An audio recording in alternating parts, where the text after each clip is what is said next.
Hey, what's going on, friends and Freedom Crusaders? Hope you're having a great day.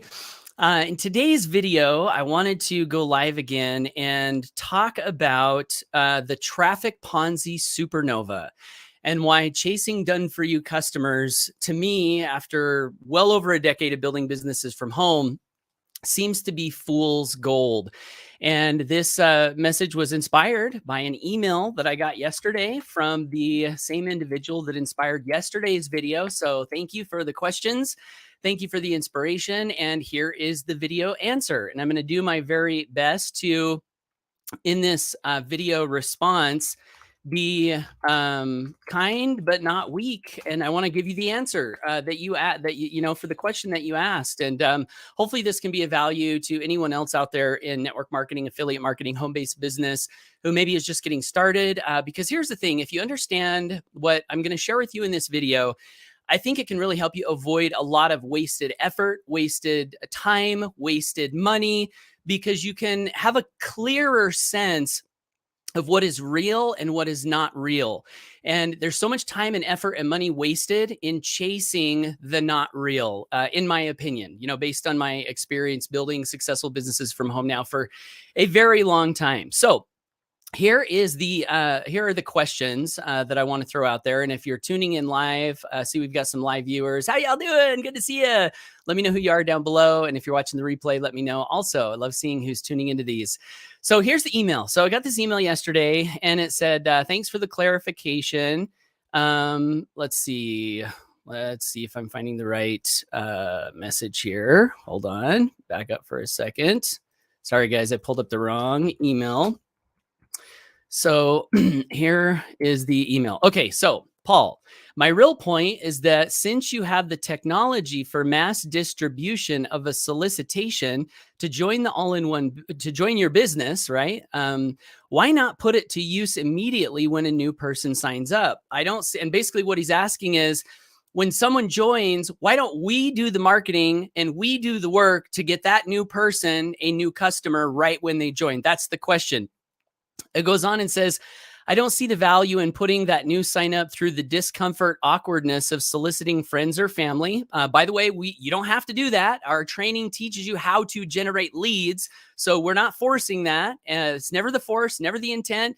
This is just something you can do, right? Our goal is to teach you the things you can do. And then it's up to you to choose the method that you want to do to move your business forward. That's our goal with what we do inside our company.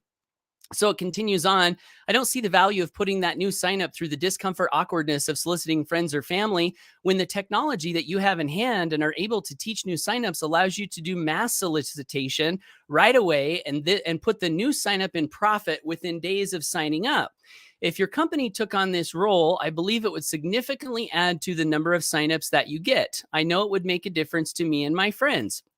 The business will get more signups and grow faster. What would be the objection? So he's making the case, hey, why don't you guys just do marketing and get me a customer and then get my friends a customer when they join? What would be the objection to making life easier of your new signups and using your existing technology to do the new signups recruiting? Okay, so that's the question. So what I'm going to do in this video, hey, what's up, Edward? Good to see you. Hey, Wanda, good to see you. Hey, Arnita, good to see you too. So I'm going to answer this question in the best way that I can, because he says, what is your objection? And first, let me say, you're not the first person to ever think of this, this possibility. I thought about it. I thought a lot about it. I've done it building network marketing teams before. I've given away tons of customers that I went out with my personal effort and my skill, and I recruited, and I gave those people away to my team members. So I have some experience with this, number one. I've thought about it a lot, number two, and I've seen a lot of people making promises like this, number three. So here's my perspective. What is my objection? Indeed, what a great question. My objection is mainly twofold, okay, at this point in my life. Number one, from a philosophical standpoint, my purpose is to help people grow. Our company's purpose is to help people be free through principle-centered leadership. What are the principles that can help someone be free? Well, here's one off the top of my head. Initiative and leadership. That's one. Confidence. That's two. So relating to the, hey, it's awkward talking to I'm sorry, it's awkward. I'm sorry. But the truth is, to be successful, you got to learn to get over that. If you want to be successful, you've got to have self-confidence. You've got to take initiative and leadership. You've got to overcome fear. So, I asked myself this question a while back. If I could remove every single obstacle that there ever was away from people so that there was no obstacle, so that they could push a button and have all the money that they wanted, would I even want to push the button? What would you guys say? Would you want to push that button? Let me know. Let me know in the comments and I'll tell you my answer. Thank you. Someone says you help us grow. Here's my answer. I would not want to push the button. And the reason why is because Jim Rohn taught me a valuable lesson. He said the greatest value in life is not what you get. That's not the greatest value. The greatest value is in what you become. So in our company, we've got a logo that's an oak tree, and it's a metaphor. It's a metaphor for transformation, that everybody starts as a seed, but they have this great oak tree inside of them where if they are willing to learn, go through training, listen to mentors, take action, overcome their fear, build self-confidence, show initiative and leadership, develop persistence over time, get knocked down, say it's hard, get back up, say let's go, get knocked down again, say this sucks, should I quit? Having that conversation with yourself where you then say, no, my dream is worth it. I'm going to get back up, even though yes, sometimes it feels like it sucks. Yes, sometimes it feels like I want to quit. Yes, sometimes it feels like it's too hard. Yes, sometimes it feels like there's no way I'm going to be able to do this. These are experiences that allow you to have inner dialogue with yourself. There's a great quote that I picked up from a leader one time at an event. His name is Robert. Shout out to Robert. He said, this business will rip you apart and show you who you are on the inside. And it will, if you'll let it. And if you're willing to look and see what's inside. And my belief is that every human being has unlimited power inside of them. They have so much more power and strength and confidence than they have even any glimpse of. And so when these experiences rip you down, when you face a challenge and you say, is there an easier way? Should I take the easier way? And it's understandable to look for the easier ways. We all want faster. We all want easier. That is normal. But what I really want to strive to help people realize is that there's a difference between a faster, easier thing that is real and a faster, easier thing that is just a perceived real and in the end is actually fool's gold. So philosophically, our goal is to help people grow. So we don't want to do everything. We don't want to like go out and do the work for you. Philosophically speaking, another line I picked up from Jim Rohn, he says, hey, you might be able to carry one on your back, but you can't carry 10. So maybe it would be better to, instead of even trying to carry the one, you said to that person, you don't need me to carry you. You are powerful. You have a brain. You can learn. You have a heart. You have a body. You have a tongue. You have a mouth. You have the ability to communicate. You have the ability to grow. And you know what? I love you so much that I'm going to challenge you to do just that instead of giving the thing to you. So that's from a philosophical standpoint why we don't do it. But there's another reason that I think is equally as good. And let me show you guys, before I went live on this video, I pulled up a little spreadsheet. So let me see if I can share my screen here so I can show you this little cool spreadsheet that I made specifically to try to help answer this question. So I'm going to share screen one, and here is the sheet. Okay. So let's assume, okay, so philosophically was my reason number one. Practicality is my reason number two for not just saying, hey, we're going to help every single person. We're going to find every single customer's first customer for them. Here's practically why we don't do that. So in our company, we have, I think, around 3,600 active subscriptions. Now, some of those, a lot of our customers have 2 subscriptions. So that's not to say we have 3,600 customers, but let's just say, for example's sake, that we had 3,000 customers. Okay. So if we have 3,000 customers and we said, hey, if you join our business, we will go get your first customer for you. We'll just do that as a part of our offer, right? Here's what would happen. In month 1, we would find 3,000 customers. And then that would turn our total company base into 6,000. Well, we're making the same promise, right? So now we got to go find 6,000 customers for that 6,000. Now our company base goes to 12,000. Now, because we made that promise, we got to go find another 12,000. And then that turns to 24, to 48, to 96. Now look here where we are just 20 months from now. Let's say we were doing one customer on a monthly basis. 20 months from now, we would be responsible for finding 572,864 customers. Why? Because we made the promise that we could do that. Now, let me ask you this.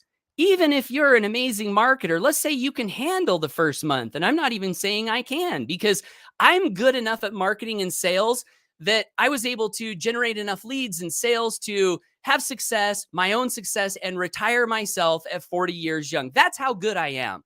Am I good enough at sales and marketing to go build 3,000 people's businesses for them? Probably not. But let's just say that I was, and I was able to handle that in month 1.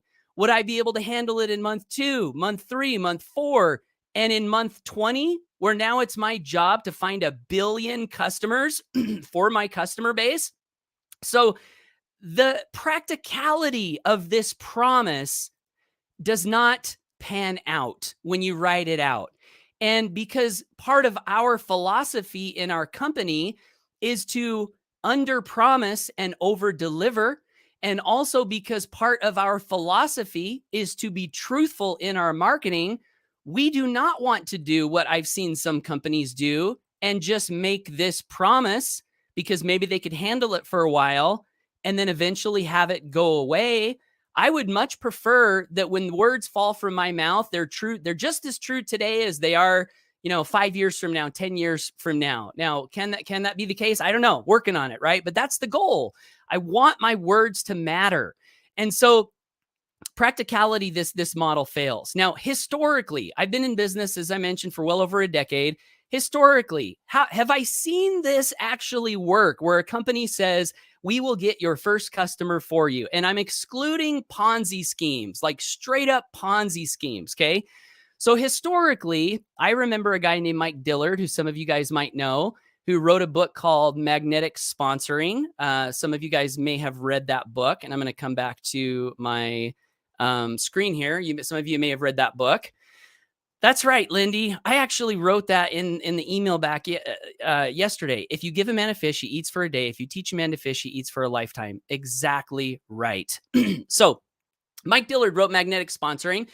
And I remember hearing that when he was building his Juice MLM, that when he started learning online marketing, he put together a co-op for his team, and that helped him to grow his downline really, really quickly. Now, was I in that company? Nope. Did I see those results with my own 2 eyes? Nope. But generally speaking, Mike Dillard, I think, is a fairly credible guy. So let's trust him in his word and say, historically, that actually did happen. Here's my point. A co-op is not the same thing as a promise to get a customer for every single customer in your organization, in your downline, in your company. Those are 2 different things. So what a co-op is let's say you're a leader and you do have excellent traffic skills. You've learned how to drive a lot of traffic and get a lot of leads. What you could do as a leader is you could go to your team and say, hey, I've got these skills. Why don't 5 or 10 of us pool some of our money together, and I will be the one to take on the responsibility of placing the ads, driving the traffic, and we'll see if we can get, customers for everyone here. That's different than saying, hey, everyone who joins my company is going to get a free customer. 2 totally different things. In the co-op, usually the number is limited, number 1. In an honest co-op, you might not want to promise customers, because if you're good at lead generation, all you can really tell these people is, if you put in your money based on my historical data, I think this is the amount of leads that you'll get. Maybe we can look at the conversion rate of the page and it should pan out to X number of sales. But see, that's not a promise. That is not a promise. That's a co-op. So that's different. And again, the thing that I heard Mike Dillard was doing, is he doing it today? Nope. Right. So what does that tell you? I mean, it just from the number standpoint that I just showed, it's not to say that he couldn't run a successful co-op for forever, but it is to say that maybe stuff like that is not sustainable over long periods of time. Short bursts, yeah, maybe short bursts, little special deals you do with a group of people that all you can trust each other and believe in, what is being said is honest. Yeah, maybe that's fine. But that's one example in my history of something like that. Another example, I was in a company where they said, we're going to have closers come in and close all your sales for you. And that's really attractive to a lot of people because they're like, I don't want to learn how to get on the phone. It's awkward. Like in this email, it's awkward. It's uncomfortable. I don't want to learn how to do that. So, hey, company comes along and says, hey, guess what, guys? We solved your problem. We've got people who will get on the phone for you. So you don't even have to talk to people, right? And then that's really attractive to people. Well, the one company that I was in that did that worked okay for a little bit, and then it petered out and went away. Why? Maybe it's because of these numbers that I showed in the first part of the video, because it's just not sustainable to make promises that are scalable to large groups of people that are results based. So those are the two things from my history that I've seen. And I joined my first home business in 2005. So we're in what year? 2022. So what is that? 10, 17 years I've been building businesses from home. And I can only really think of two examples of something similar to what this person is asking. And neither one of them really played out well over the long term with the promise that they were able to actually make and then keep. So all of this to say, the lesson for me, and maybe for you, if you're watching this, is that you want to take responsibility for your life and for your business. It's great for people to help you and teach you and provide resources that can guide you forward. It's great to have communities that support you. But as long as you're putting your success in whether someone else does this or that, or ABC, XYZ, you're forecasting your success out into other people. And it's kind of like blame in a way. It's kind of like maybe the positive version of blame. See, the major problem with blame is it leaves you powerless. Because if it's somebody else's fault, this happened to me, my thing didn't work out, my business failed, and it's not my fault, it's his fault, it's her fault. You are powerless because you gave your power away. It's if I like the phrase instead, if it is to be, it's up to me. It doesn't matter what happens. If I'm going to make my life better, if I'm going to make my business better, if I'm going to make my situation better, that's on me. The sooner you can get to that point, and the less of looking around for people to give you things, you'll be so much better off in life, right? So much better off. So that's the big lesson. Take responsibility. And then the last thing that I'll say in relation to this is, in my company, we've done everything that we could possibly think to do to help people. And we still are doing that, such to the degree that we pay 80% commissions. And so in our company, a person can join, refer one person, and have almost all of their product costs paid for. If they sponsor a second person, they are in positive cash flow. We're constantly working on our products. We're constantly coaching people, showing up every day, teaching, doing everything we can, answering questions. So we are doing as much as we possibly can. And when I get a message like this, I have to be honest. And again, I'm going to try to be kind, but not weak. When I get a message like this, I say to myself, wow, wow, we've done all of these things that most people, like my inner circle of people that I love, they are over the moon thrilled at what we have. And these are leaders and they're producing results. They're not looking for, hey, Paul, do you think you could go get a customer for me? And so I just have to wonder, is there a difference in the philosophy? And again, I want to reiterate, it's okay to have these thoughts, especially if we're new, especially if this is our first rodeo, especially if we've never done this before. But I would be derelict in my duties as a person who endeavors to speak truth and lead, to not point out that expecting somebody else to make your life work, somebody else to make your business work, is a bad strategy for success. So there is my objection. Hopefully it makes sense. Hopefully it wasn't too harsh. and hopefully everyone who's here live got some value out of it. So thanks for being here, guys. I love you. I appreciate you. Whether you're live or on the replay, get out there, make it a great day. Oh, and by the way, if you're catching me for the first time and want to learn more from me, consider subscribing to my email list at pipelinemoney.com. My vision is freedom through principle-centered leadership. So I'm doing everything I can to create a company, products, comp plan, community, sense of meaning, contribution that will empower people to be free, but do it through principle-centered leadership. So I'm doing everything I can, minus what I'm not willing to do is I'm not willing to do the work for you.